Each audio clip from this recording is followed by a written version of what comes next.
सभी को जय श्री राम, जय श्री राम, जय जय श्री राम।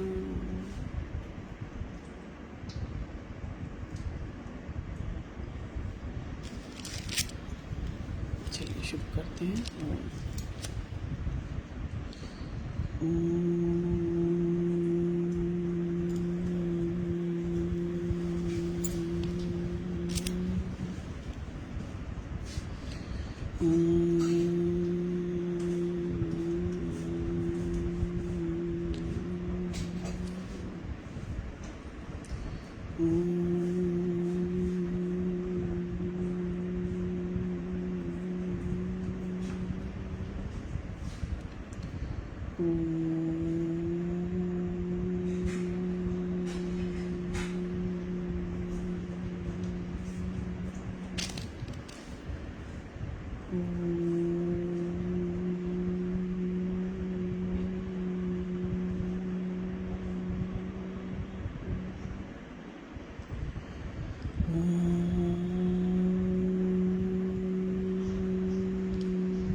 शांति।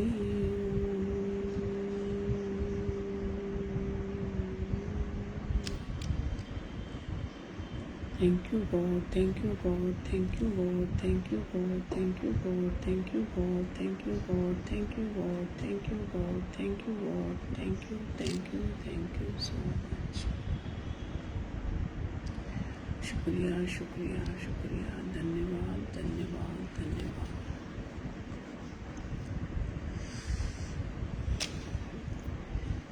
मैं पता रोज़ क्या सोचती हूँ कि कल क्या कहेंगे, कल कहाँ से स्टोरी आएंगी, कल कैसे बात करेंगे। इतना सारी स्टोरियाँ होती हैं, लेकिन ईश्वर कहीं ना कहीं से कुछ ऐसी अच्छी अच्छी चीज़ें सामने ला के रख देते हैं कि लगता है कि हाँ नहीं, अभी हम आगे और कंटिन्यू कर सकते हैं। क्योंकि खाली अगर हम ओम और थैंक यू बोलते हैं ना, तो लोगों को लगता है ये तो हम खुद ही कर लेते हैं, लेकिन अगर एक बार करेंगे तो कोई ज़्यादा फ़र्क नहीं पड़ेगा, ऐसा लोगों को लगता है, लेकिन बहुत फ़र्क पड़ेगा। साथ में करना, रूटीन में करना, टाइम के साथ करना, सब चीज़ों का बहुत फ़र्क पड़ता है। और ये चीज़ें ना तभी पता चलती हैं, जैसे हम जीते जी वैल्यू नहीं करते ना, मरने के बाद फूल चढ़ाते हैं तो कोई फ़ायदा नहीं। इसीलिए हम जीते जी अगर नाम स्मरण नहीं कर रहे ना, तो कोई फ़ायदा नहीं है ऊपर जाके, फिर आप वापस नहीं आ सकते मानव जन्म में। मनुष्य का जन्म अगर मिला है ना, हमें इसी समय सार्थक करना है और इसके लिए हमें अभी ही प्रयास करना है। जाने के बाद कुछ भी नहीं है, कुछ भी, बल्कि और करनी जो हम कर रहे हैं उसका फल भोगना पड़ता है। तो आज से शुरू करें। और करने वालों के लिए बहुत कुछ है, पता है, ना करने वालों के लिए कुछ भी नहीं है। एक बार क्या हुआ, दो भाइयों में अक्सर बहुत झगड़ा ही देखा गया, लेकिन कहीं कहीं पे बहुत प्यार भी होता है। जिसकी जैसी करनी है वो जाने। दो भाई थे, माता पिता खत्म हो गए, तो दोनों भाई खेती करते थे और बहुत प्यार से रहते थे। बड़ा वाला छोटे से पूछता था, छोटा वाला बड़े से पूछता था, कोई बात समझ में नहीं आती थी, खेती करते थे। अब जब बड़े वाले भाई की शादी हो गई तो भी मतलब बहुत अच्छे से उनका सब कुछ चल रहा था। अब और दोनों भाइयों ने अपने दोनों खेतों का हिस्सा पहले ही बंटवारा कर लिया था कि ये तेरा खेत है, ये मेरा खेत है, लेकिन हम मिल के रहेंगे ताकि बाद में झगड़ा ना हो।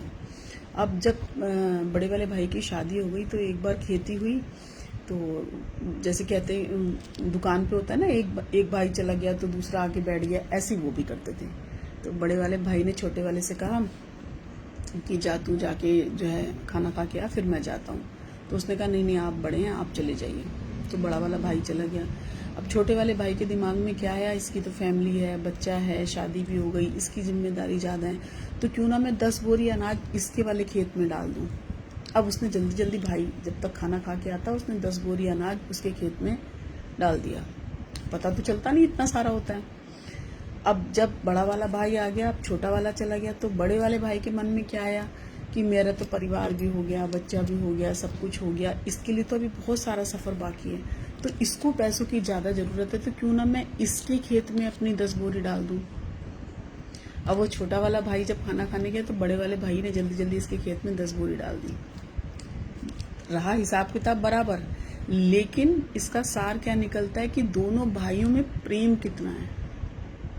दोनों एक दूसरे के लिए समर्पित हैं, कुछ करना चाहते हैं, ना कि खींचना चाहते हैं कि इससे भी ले लो, इससे भी ले लो, यहाँ से भी खींच लो, ये चला जाएगा। जैसे एक स्टोरी मैंने पीछे सुनाई थी कि भाई को उन्होंने जहर दे के मार दिया, स्लो पॉइजन, धीरे धीरे कि सारा मुझे मिल जाए। उसके बाद जो है जब उस भाई के बेटा हुआ तो वो भाई ही उस बेटे के रूप में जन्मा, और उसने उसका जब बीमार रहने लगा तो उसने लास्ट में हाथ पकड़ के बोला कि भाई, उसने कहा मैं भाई नहीं हूँ, तेरा पिता हूँ। तो उसने कहा पिता नहीं, मैं पिछले जन्म की बात कर रहा हूँ, जब तुमने मुझे स्लो पॉइजन दे के मरवा दिया था। तो हिसाब किताब सब यही रहता है। तो जिसकी जैसी करनी वो जाने, लेकिन मैं यहाँ पे बात कर रही हूँ उन दो प्यारे भाइयों की जो एक दूसरे के लिए समर्पित हैं, कि जिसके पास नहीं है उसे मिल जाए, ना कि सब कुछ हमें मिल जाए, दूसरे को मिले या ना मिले। और करने का फल तो सबको ही देखना पड़ता है, भोगना ही पड़ेगा। ढूंढ के, जैसे हम लोग ढूंढ के मारते हैं ना, ऐसे मकड़ी जाले हटाते हैं, साफ करते हैं कि सब कुछ साफ हो जाए, तो उसी तरह अपना अंतर्मन भी तो साफ करके हमें जाना चाहिए ऊपर, तभी तो भगवान स्वीकार करेंगे। गंदे होंगे फिर इसी दलदल में आएंगे, फिर 9 महीने की यात्रा तय करेंगे, पेट में मलमूत्र में पड़े रहेंगे, सड़ते रहेंगे, उसके बाद निकलेंगे, फिर वही गंदगी करेंगे, फिर वही जन्म मिलेगा। तो जिसकी जैसी भावना है वो वैसे ही कर्म करेगा, और जो है वो यही है, आगे कुछ नहीं है, और कहीं भी कुछ था भी नहीं, पता है। और भगवान सच्चाई के लिए धरती पर भी आते हैं। इसका एक बहुत अच्छा उदाहरण मिलता है। 1880 में रामलीला चल रही थी बनारस में। तो वहाँ पर क्या होता था कि कुछ रामलीला में तो जैसे धनुष जब तोड़ते हैं ना, तो ऑटोमेटिकली उन्हीं ही जोड़ों को आमंत्रित किया जाता है जिनका शादी कर दी जाए वहीं पर। तो वहाँ पर वो रामलीला चल रही थी, और रामलीला में जो लड़का था वो छोटी एज का था और हल्का फुल्का था, 17 साल का। तो जो वहाँ के पंडित थे ना, जो वहाँ पे श्लोक पढ़ते थे, उन्होंने जो वहाँ का कारीगरी करते थे, जो मंच सजाते थे और धनुष की तैयारी करते थे, उन्होंने कहा कि धनुष जो है बहुत पतली डंडी का बनाना, ताकि वो इजीली टूट जाए, बच्चे को कष्ट ना हो। अब जो वहाँ देखते थे, जो साज सज्जा देखते थे, उनको उनके अहम पे चोट लग गई। उसने बोला मैं हमेशा करता हूँ, आए बड़े मुझे समझाने के लिए, मतलब जैसे अंदर से उन्हें बहुत क्रोध आया। उन्होंने कहा आज मैं बताता हूँ इनको, अपने आप को बहुत समझते हैं ना, पंडित ज्ञानी हैं, वहाँ श्लोक क्या पढ़ना जानते हैं, मेरे को समझा रहे हैं फलाना। तो उन्होंने क्या किया, उस धनुष को लकड़ी का न बना के लोहे का बना दिया और उस पर उन्होंने वैसी ही कलाकारी कर दी जैसे वो लकड़ी का लगे, साजो सज्जा। अब क्या था कि वहां पर रामायण शुरू हुई। रामायण शुरू होते ही अब जैसे ही वो लड़का आगे आया और उसने धनुष उठाया, धनुष तो ऑलरेडी लकड़ी और लोहे में अंतर तो होता ही है, उसने हल्का सा पावर देने की कोशिश करी लेकिन धनुष टूटा ही नहीं। अब धनुष नहीं टूटा और उस बालक ने उनको इशारा किया जो वहां पे हारमोनियम पर वो पढ़ रहे थे दोहा वगैरह। अब वो उस क्षणिक भर में वो समझ गए कि कुछ ना कुछ यहाँ पे चालाकी हो गई है। अब उन्होंने क्या किया, आंख बंद करी और राम जी को बिल्कुल समर्पित करके कि मेरी लाज और आपकी लाज आप ही के हाथ में है, प्रभु आप जानिएगा। और उन्होंने जैसे ही ये बोला और उन्होंने अपना हारमोनियम बजाना शुरू किया और दोहा गाना शुरू किया, क्या वहां से धुन निकली है, मतलब मन को मोहने वाली, और एक अलग ही वातावरण हो गया, पॉजिटिव वाइब्स आने लगी, सारी एक लाइटिंग, इतना चमक आ गई उस पूरे पंडाल में, ऐसा भव्य देखने लायक नजारा हो गया कि कहने की क्या बात है।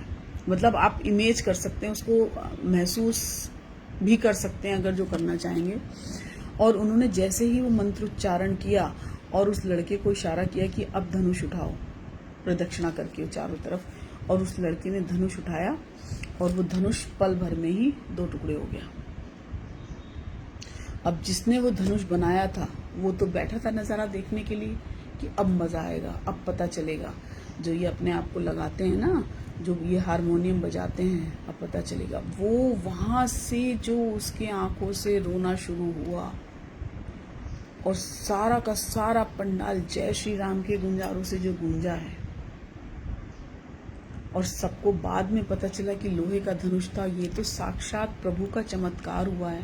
प्रभु आए हैं और उसको 2 टुकड़ों में विभाजित करके गए हैं और उन्होंने पूरे समाज में उसकी लाज बताई, उस ब्राह्मण की।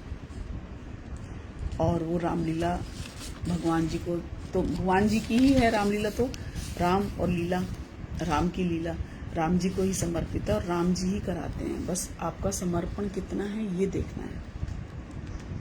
अच्छा भाव, प्योर, निर्मल मन सो मोहि पावा, मोहि कपट चल छिद्र न भावा। भगवान कहते हैं तू जिस समय मुझे याद करेगा मैं उस समय हाजिर हूँ, चाहे वो दिन हो या रात हो। मेरे लिए कोई दिन रात नहीं है, तुम लोगों के लिए दिन रात बनाया आराम करने के लिए, मेरे लिए कोई दिन कोई रात नहीं है। तुम जब पुकारोगे मैं तब आ जाऊंगा। ऐसा सहयोगी, ऐसा प्यार करने वाला, ऐसे ईश्वर कहाँ मिलेंगे। और जिन्होंने कोई बंधन में नहीं रखा, आप किसी भी समय कर्म करिए। हिंदू लोग कहाँ एकता उस तरह करते हैं, जब जिसको जब समय मिले तब जप लो, हरि का नाम कभी भी जप लो। भगवान तो ऑल टाइम है, हर एक श्वास। वो सोते ही कहाँ हैं, हम सोते हैं, वो नहीं सोते। देखो अगर हम वो भी सो जाएं तो हम जो रात को श्वास चल रही है हमारी, वो रुक ना जाए, लेकिन हम सो जाते हैं, श्वास हमारी चलती रहती है। ये कितना बड़ा चमत्कार है। और वो चला कौन रहा है, वो प्रभु। उनके हाथ में सारी डोरी है और वो डोरियों को पकड़ के रखा हुआ है। जिस दिन वो छोड़ देंगे ना तो सांस भी छूट जाएगी और देर नहीं लगेगी बिल्कुल भी। भगवान हमेशा साक्षात जागते हैं, हर वक्त जाग रहे हैं, अभी भी हमारे साथ हैं। जैसे जहाँ राम जी की कथा होती है वहाँ हनुमान जी स्वयं आ जाते हैं, उसी तरह जहाँ राम कथा होती है वहाँ सुकून, शांति, पॉजिटिविटी अपने आप आ जाती है। इसको कहने की ज़रूरत नहीं होती, सिर्फ महसूस करने की ज़रूरत होती है। एक भगवान जी टोटा गोपीनाथ के नाम से हुए उज्जैन में, जगन्नाथ धाम में। वहाँ पर क्या था कि टोटा गोपीनाथ जी का नाम टोटा गोपीनाथ कैसे पड़ा, एक कथा है। एक कथावाचक थे, कथा कर रहे थे, और ये सच्ची घटना है। कथा कर रहे थे और कथा करते करते एक ध्रुव जी का चरित्र सुना रहे थे कि ध्रुव जी 5 साल तक उन्होंने जो है उस पे वो करी, उन्होंने तपस्या करी और ऐसे ऐसे प्रभु ने दर्शन दिए। तो अब जैसे ही वो मतलब कथा कर रहे थे और जो सुन रहे थे उनके मन में लगा कि भगवान जी कहीं लुप्त हो गए हैं अचानक, जैसे कहीं पर दिमाग हमारा बढ़ जाता है ना, तो हमारा दिमाग कहीं डाइवर्ट हो गया, तो उनको लगा भगवान मेरे से कहीं छूट रहे हैं। तो उनको लगा कि ऐसे कैसे, तो छटपटाने लगे। जो कथा सुन रहे थे ना वहाँ के महात्मा जी, वो ऐसे ऐसे करके ना आंख बंद करके मिट्टी को खोदने लगे। अब जैसे ही उन्होंने मिट्टी को खोदना शुरू किया और वहां से एक श्री विग्रह निकला, और यही कहलाए टोटा गोपीनाथ। तो ये गोपीनाथ तो थे, लेकिन टोटा गोपीनाथ कैसे बने इसके पीछे का बात है। तो जब वो निकल गए, उनके हाथ में आ गए, तो जो कथावाचक थे उन्होंने बोला कि आपकी कथा की वजह से ही ये मेरे को मिले हैं, तो इनकी सेवा आप ही करिए। अब जब जिसने निकाल के दी थी वो मूर्ति, जब उनका शरीर शांत हो गया और जिसको वो दे के गए थे, और जब वो पूजा करने लगे, तो वो पूजा करते करते जब बूढ़े हो गए और वो थक जाते थे, तो भगवान जी का श्री विग्रह जो है स्टैचू खड़ा हुआ था ऐसे। तो अब वो उनकी पूजा में जब वो तिलक लगाते, तो उनको कभी यहाँ लग जाए, कभी यहाँ लग जाए, कभी यहाँ लग जाए। तो उन्होंने क्या किया कि कहने लगे कि अब मैं बूढ़ा हो गया हूँ, भगवान की सेवा ठीक से नहीं कर पा रहा हूँ, तो क्यों ना मैं एक सेवक रख लूं ताकि भगवान जी की सेवा अच्छे से हो जाए। तो उन्होंने क्या किया, एक सेवक रखा और उसको बोला कि मैं तुम्हें सब बना के दूंगा, तुम भगवान जी को तैयार सजा देना अच्छे से भगवान जी को। तो उन्होंने सजा दिया। अब भगवान जी को गुस्सा आया, रात को सपने में कहने लगे कि नहीं, मैं तुमसे ही सेवा लेना चाहता हूँ, तुमने सेवक क्यों रखा। तो उन्होंने बोला कि मैं नहीं सेवा कर पा रहा हूँ, मेरा हाथ वहां तक नहीं जा पाता, मैं आपका श्री विग्रह का श्रृंगार ठीक से नहीं कर पाता, मुझे अच्छा नहीं लगता। तो कहने लगे नहीं नहीं, मेरी सेवा तुम्हें ही करनी है, तुम जैसे भी करो तुम करो। अब उनको लगा कि भगवान का आदेश हुआ है तो सेवा तो मुझे ही करनी पड़ेगी। अब वो सुबेरे सुबेरे उनका सेवक आया और उन्होंने बोला चलिए भगवान जी की श्रृंगार कर देते हैं। तो उन्होंने कहा नहीं नहीं, मैं श्रृंगार खुद ही करूंगा। अब वो तो सेवक था, जैसा उसने बोला वो मान गए। अब वो अपना नहा धो के अब ऐसे कमर झुकाए हुए टेढ़ी कमर से वो चले गए वहां पे, और जैसे ही उन्होंने मंदिर का पट खोला तो भगवान जो है बैठी हुई अवस्था में थे, सुख मुद्रा में जैसे होते हैं। और ये रियल कहानी है, रियल कथा है, कोई वो नहीं है कि झूठी कथा है। अब जैसे ही उन्होंने देखा और आंखों ही आंखों में इशारा हो गया, बैठे बैठे जीने का सहारा हो गया। तो वो भगवान जी से कह रहे हैं, भगवान उनसे कह रहे हैं कि लो अब मैं तुम्हारे लिए बैठ गया हूं, अब तो मेरा श्रृंगार गड़बड़ नहीं करोगे तुम, मैं तुम्हारी वजह से बैठ गया हूं और अब मैं बैठा ही रहूंगा, लेकिन श्रृंगार तुम ही करोगे मेरा। और तभी से उनका नाम हुआ टोटा। टोटा मतलब छोटा, छोटा गोपीनाथ। टोटा गोपीनाथ की जय हो। तो तब से ही वो टोटा गोपीनाथ, पहले गोपीनाथ थे फिर टोटा गोपीनाथ कहलाए, उसी वजह से कहलाए कि भगवान भक्तों के लिए क्या क्या करते हैं, अपने श्री विग्रह को भी छोटा कर सकते हैं, बस हमारी समझ का अंतर है। तो भगवान को जिस रूप में भजेंगे, जैसे भजेंगे, अगर वो आपसे खुश हैं तो अपनी सेवा खुद ही ले लेंगे। और सेवा के लिए ना बहुत खास दिल मुकर्रर होते हैं, सबसे सेवा नहीं लेते भगवान। और नहीं तो गर्ज श्रद्धा कराती इबादत कौन करता है ना। तो हम सब लोग गर्ज की वजह से भगवान को पूछते हैं, भगवान के लिए भगवान को नहीं पूछते। कभी भगवान जी से भी तो पूछना चाहिए ना, आप कैसे हैं। भगवान कहते हैं कभी मेरे से भी तो मिलने आया करो, अपनी फरमाइशें लेके आते हो, कभी मेरे से मिलने आओ, भगवान आप कैसे हैं। तब भगवान को भी अच्छा लगेगा। जैसे हमसे कोई कहे ना आप कैसे हैं तो अच्छा लगता है ना, तो भगवान कहते हैं मैं सबके लिए बैठा हुआ हूँ, लेकिन मेरे लिए कौन बैठा है मुझे ये देखना है। इंसान तो कल भी वही था, आज भी वही है। परिस्थितियां जिंदगी का स्वभाव बदल देती है, और कभी कभी ऐसा बदलती है कि चेंज करने का मन ही नहीं होता। कौन कहता है भगवान नजर नहीं आता, एक वही तो है जो नजर आता है, बाकी तो कोई नजर नहीं आता जब प्रॉब्लम होती है ना। ज्ञान और अहंकार आपस में गहरा संबंध है। जितना ज्ञान कम होता है अहंकार उतना ही बढ़ जाता है। कुछ लोग मेरी दुनिया में खुशबू की तरह रोज महसूस तो होते हैं पर दिखाई नहीं देते। जैसे बच्चे जब दूर चले जाते हैं, दूर रहते हैं, भगवान हमारे नजदीक हैं, लेकिन पता है वो अंदर से तो सब है, होता ही है, लेकिन कभी कोई दूर है कभी पास है, ये तो प्रकृति है। सबके अपने अपने कर्म हैं, जिसको जहाँ जाना है वो जाएगा।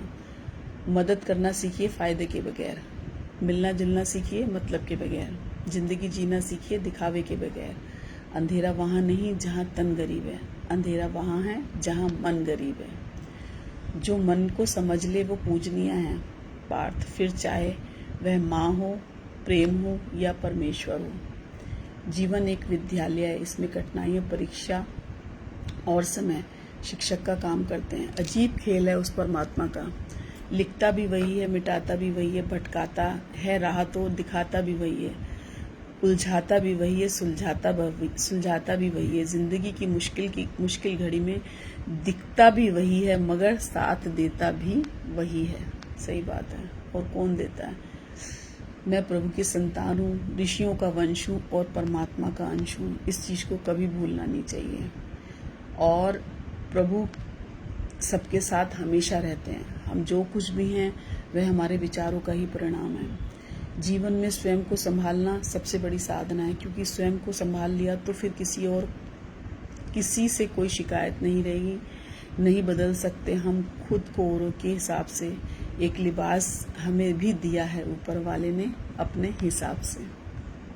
समय से भी महंगी होती हैं भावनाएं, इसलिए जो समझ सके उसी पर खर्च करो। बिल्कुल सही बात है। परमात्मा की याद में रहने से अपने भीतर की दिव्य शक्तियां जागृत होती हैं, जिससे हम सही गलत पहचान पाते हैं। रामायण ने सिखाया समाज कुछ भी नहीं हुआ, समाज कभी किसी का नहीं हुआ। और महाभारत ने सिखाया कि खून के रिश्ते भी कभी अपने नहीं होते अगर संस्कार ना हो। कीचड़ और लीचड़ दोनों से बचने का प्रयास करें। एक तन खराब करता है और दूसरा मन। आपकी अंतरात्मा आपका अच्छा मित्र है, उसकी बार बार सुने और उसी की सुने। बस इतना चाहिए तुमसे जिंदगी की जमीन पर बैठूं तो लोग उसे बड़प्पन कहें, औकात नहीं। भ्रम में जी रहे हैं लोग कि ये मेरा है, ये मेरा है। सच्चाई तो ये है कि यहाँ कुछ भी किसी का है ही नहीं, सब कुछ चाहना है। कभी कभी ईश्वर भी सुन लेते हैं अनकही प्रार्थनाएं और भेज देते हैं जीवन में एक ऐसा व्यक्ति जो स्वयं स्वार्थी संसार से निस्वार्थ प्रेम निभाते हैं। और वो सिर्फ ईश्वर होते हैं और कोई हो भी नहीं सकता इसके अलावा। और जो हैं भी तो वो बहुत अलग अलग होते हैं और उनको समझना भी बहुत मुश्किल होता है। जो वास्तव में ईश्वर जिनको प्यार करते हैं, हम कितना प्यार करते हैं ये मैटर नहीं करता, हमें कौन प्यार कर रहा है ये मैटर करता है। क्योंकि अब हमें तो अपने को सही समझने की आदत होती है ना कि हम सही समझ रहे हैं, हम सही हैं, लेकिन सही कितने हैं ये तो भगवान जानते हैं। वही जान सकते हैं और कोई दूसरा जान भी नहीं सकता। और जिसको निभाना होता है वो निभाता है, जिसको जताना होता है वो जताता है। लेकिन सुकून उसी को मिलता है जो हरि नाम गाता है और गुनगुनाता है। हर रूप में किसी ना किसी में, जैसे मैं कल कह रही थी, कभी नाम जप कर लीजिए, कभी भजन सुन लीजिए, कभी गॉसिप करके अच्छी बातें कर लीजिए, वो भी चलेगा। लेकिन हम अगर किसी से डिस्कशन कर भी रहे हैं ना, तो उनकी सुनने के बाद फिर उनको उसी ट्रैक पे लाने की कोशिश करें। तो इससे हमारा तो भला ही, हमारा तो जो होगा उसका भी भला होगा जो आपसे अपना सोल्यूशन लेने आया है। तो पहले उसकी सुन लीजिए। कभी कभी क्या होता है ना, हम ज्यादा ज्ञान की बातें अगर किसी को समझाने की कोशिश करते हैं तो समझ में नहीं आती। तो पहले उसका पात्र धो दीजिए। हम उस पात्र को अच्छे से जब धो देंगे ना, तो उसमें जब हम दूध उड़ेलेंगे या ज्ञान उसमें जाएगा तो वो छलकेगा नहीं, वो समा जाएगा। और जो समा जाए वही तो ज्ञान है। जो बिखर जाए वो ज्ञान थोड़ी है, वो तो ज्ञान है। तो जो भी चीजें हमारे अंदर चल रही हैं ना, ज्ञान का प्रतिरूप, उसको संभाल के रखना है हमें और बांटना है। पहले सुन लीजिए फिर अपनी सुना दीजिए, क्योंकि अगर हम पहले अपनी सुना देंगे तो समझ में नहीं आएगा। तो इसलिए हमेशा कभी जैसे फोन आता है या कभी हम वो करते हैं कि क्या हुआ ये, तो पहले हमेशा सुन लीजिए। हो सकता है कोई और प्रॉब्लम हो, वो हमारी फोन नहीं उठा पाया या बात नहीं कर पाया, तो कोई रीजन होगा। तो इसलिए पहले सुन लीजिए, क्योंकि जो पहले सुनाता है ना और जो बाद में सुनाता है, जैसे बच्चों को कहते हैं ना, जो भी चीजें उसको बोलो, हाँ तू मम्मी का बेटा, हाँ तू पापा का बेटा, नहीं। तो जो लास्ट में बोलता है ना, तो उसको वही याद रहता है। तो अपनी बात उसकी सुनने के बाद बोलिए, ताकि उसकी बात आपको याद। जैसे रात में अगर हम भगवान का नाम लेके सोते हैं तो कहते हैं ना, वो सुबेरे तक काम करता है, वो पूरा का पूरा भजन में परिवर्तित हो जाता है। तो उसी तरह जो हम एंड में कर रहे हैं उसको हम ऐसा जमा दें, वहां पे ऐसा जमा दें कि वो रहे अंदर, वो निकलने ना पाए। और कुछ घंटों तक अगर वहां रह गया ना, तो आपके इंटरनल कहीं ना कहीं वो वास कर जाता है। और आप जब नींद में करवट भी लेंगे ना, तो जो चीज आपको अट्रैक्ट कर रही है वो कहीं ना कहीं आपके अंदर चलती रहेगी। ये मैं अपना अनुभव बता रही हूँ। आप जो सुन रहे हैं, जो भाव को आप महसूस, जिससे आपको अच्छा लग रहा है, वो कहीं ना कहीं आप करवट लेंगे, रात को भी उठेंगे तो वो वही भाव आएगा, कोई दूसरा भाव आएगा ही नहीं, क्योंकि वो इतना गहरा हो जाएगा कि उस पर दूसरा रंग चढ़ेगा ही नहीं। और हरी के बाद तो कोई दूसरा रंग चढ़ ही नहीं सकता। हरी मतलब हरा हरा, बल्ले बल्ले, तो उसके बाद कुछ अच्छा ही नहीं लगेगा। तो कर लीजिए, अभी कर लीजिए, जल्दी कर लीजिए। समय निकलता जा रहा है, हर घड़ी निकलती जा रही है, इसको पकड़ लीजिए, हरि के नाम से भर दीजिए। सभी खुश हों, स्वस्थ हों, संपन्न हों, आनंद हो, और सभी पर ईश्वर की असीम असीम कृपा बरसती रहे। इसी के साथ सभी को जय श्री राम, जय श्री राम, जय जय Shri Ram. Thank you, thank you, thank you so much.